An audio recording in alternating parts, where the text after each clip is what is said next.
और जैसे ही अमेरिकी रिसर्च फर्म हिंडनबर्ग की रिपोर्ट आती है दोस्तों, अब गौतम अडानी 15वें नंबर पर आ गए हैं दोस्तों। यही नहीं, शेयर मार्केट में उनके स्टॉक को लेकर, अडानी एंटरप्राइजेस के शेयर को लेकर हाहाकार मचा हुआ है दोस्तों, और लोगों को जबरदस्त नुकसान रहा है।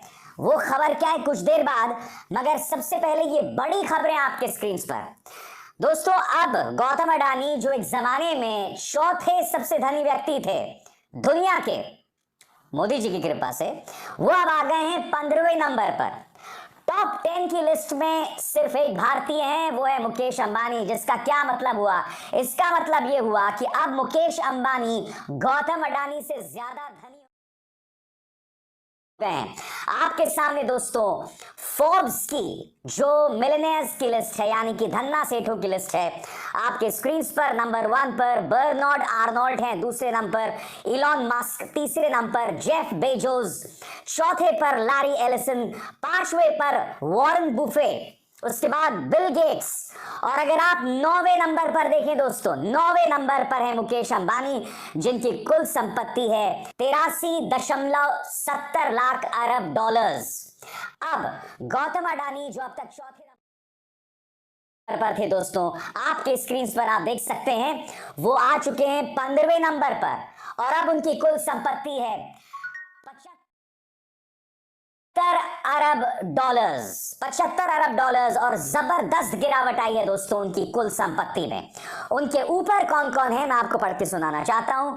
François Bettencourt Meyers and family, Steve Ballmer जो कि माइक्रोसॉफ्ट से जुड़े हैं, जारा के अमानसियो ऑर्टेगा, माइकल ब्लूमबर्ग जो कि ब्लूमबर्ग के हैं, और उनके बाद गौतम अडानी आ रहे हैं दोस्तों। बात यहां नहीं रुकती। गौतम अडानी जो हैं वो एशिया के सबसे धनी व्यक्ति थे। अब वो ताज भी उनसे छिन गया है इस खबर के मुताबिक। अब मुकेश अंबानी उनसे ऊपर आ गए हैं दोस्तों। हाहाकार मचा हुआ इस वक्त अडानी उद्योग में।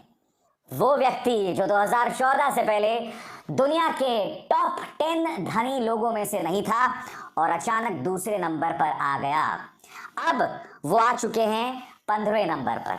दोस्तों सरल भाषा में मैं आपको समझाना चाहूंगा। सबसे पहले मैं आपको बतलाना चाहता हूं, आज स्टॉक मार्केट बढ़ा, मगर अडानी उद्योग के जितने भी शेयर्स थे, जितने भी कंपनी के शेयर्स थे, वो लगातार गिर रहे थे। आपके स्क्रीन पर देखिए दोस्तों, तमाम जगहों पर अडानी एंटरप्राइजेस जिसमें 15% की गिरावट आई, 2528 रुपए। Adani green energy negative, Adani ports and SEZ negative 10% की गिरावट। अडानी पावर आप देख सकते हैं 5% की गिरावट। अडानी टोटल गैस में 10% की गिरावट आप देख सकते हैं। अडानी के तमाम जो शेयर हैं उनमें जबरदस्त गिरावट आ रही है, मगर सबसे बड़ी खबर दोस्तों वो है अडानी एंटरप्राइजेस। मैं आपको बताना चाहूंगा, आप लोगों में से जो लोग स्टॉक मार्केट की भाषा समझते हैं, हालांकि मैं भी स्पष्ट कर दूं, मैं भी स्टॉक मार्केट को बहुत ज्यादा नहीं समझता हूं। अभी कल ही अडानी एंटरप्राइजेस का एफपीओ यानी फॉलो ऑन पब्लिक ऑफर आया था, और करीब 3200 रुपए प्रति शेयर में खरीदारी हुई थी। बहुत ही रहस्यमय तरीके से अडानी के जो विरोधी माने जाते हैं, यानी कि जो विरोधी बिजनेसमैन हैं, उन्होंने खरीदारी की थी। यही नहीं, यूएई अबू धाबी की एक कंपनी आईएचसी ने भी करीब 3200 करोड़ का निवेश किया था अडानी एंटरप्राइजेस में, रहस्यमय तरीके से। आखिर किसके कहने पर मुकेश अंबानी, सुनील मित्तल और ये तमाम धन्ना सेठ जो कि प्रतिद्वंद्वी हैं, मुकाबले में है गौतम अडानी के साथ, और आईएचसी यूएई का आईएचसी वो गौतम अडानी के शेयर्स खरीद रहे थे करीब 3200 रुपए में। आज मैं आपको बतलाना चाहता हूं दोस्तों, वो जो शेयर कल 3200 के करीब था, वो 2000 रुपए के नीचे आ गया। आपके स्क्रीन पर दोस्तों हाथ कंगन को आरसी किया। मैं आपको बता दूं, आज अडानी एंटरप्राइजेस का शेयर जो कल 3000 से ऊपर था, आज जब मार्केट बंद हुआ तो उसकी कीमत थी 2179.75 पैसे, और इसमें गिरावट करीब 794 रुपए की आई है दोस्तों। आप देख सकते हैं किस तरह का हाहाकार मचा हुआ है यहाँ पे। और कल ही दोस्तों इसकी कीमत थी करीब 3200 रुपए। खरीदारी किसने की, मैं आपको बतलाना चाहूंगा इस खबर के मुताबिक जो आपके स्क्रीन पर आ रही है।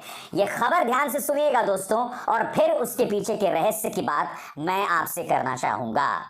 उद्योगपतियों ने बचा ली नैया। मंगलवार को अडानी एंटरप्राइजेस का एफपीओ पूरा का पूरा सब्सक्राइब हो गया। शेयर बाजार के आंकड़ों पर नजर डालें तो 20,000 करोड़ रुपए के एफपीओ को आखिरी दिन गैर खुदरा निवेशकों एनआईआई ने सब्सक्राइब किया। अडानी एंटरप्राइजेस ने 4.55 करोड़ शेयरों को बोली के लिए रखा था, जिसके मुकाबले 4.62 करोड़ शेयरों का सब्सक्रिप्शन रहा। रिपोर्ट के कारण मुश्किल दौर से हिंडनबर्ग रिपोर्ट के कारण मुश्किल दौर से गुजर रहे अडानी ग्रुप के लिए उनके कारोबारी दोस्त कौन कौन है आपके स्क्रीन पर? रिलायंस इंडस्ट्री के मुकेश अंबानी, सज्जन जिंदल, इसके अलावा सुनील मित्तल, सुधीर मेहता, पंकज पटेल, ये तमाम कारोबारी जो हैं वो आए। और रहस्यमय एंट्री होती है दोस्तों यूनाइटेड अरब एमिरेट्स, संयुक्त अरब अमीरात की एक कंपनी IHC की। उसके बारे में क्या कहा जाता है वो मैं आपको पढ़ के सुनाना चाहता हूं। अडानी के एफपीओ में अबू धाबी की इंटरनेशनल होल्डिंग कंपनी IHC ने 3,200 करोड़ रुपए का निवेश किया। इस कंपनी ने अडानी के एफपीओ में बोली लगाकर बड़ा भरोसा दिखाया है।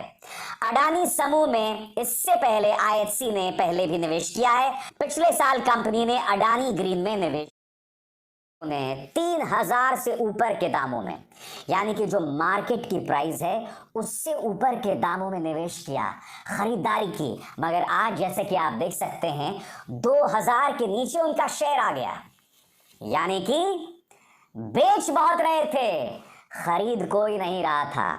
मेरे ऐसे कई दोस्त जो इस वक्त स्टॉक बाजार में हैं, सक्रिय हैं, स्टॉक ब्रोकर्स हैं, वो मुझसे यही कह रहे थे कि अभिसार भाई बेच सब रहे थे, खरीद कोई नहीं रहा था।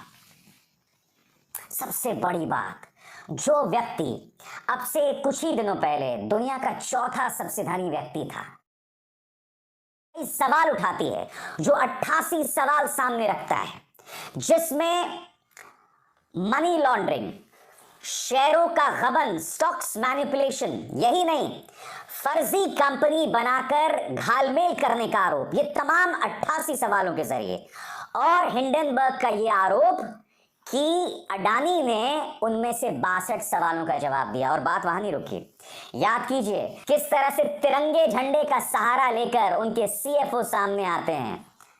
जी हाँ, और यह भी कहा जाता है कि अडानी गुट पर हमला भारत पर हमला है, यानी कि वही अंदाज़े बयां जो भारतीय जनता पार्टी भी इस्तेमाल करती है। और बात वहां नहीं रुकती है, इन्होंने बेशर्मी से जलियांवाला बाग का भी इस्तेमाल किया था।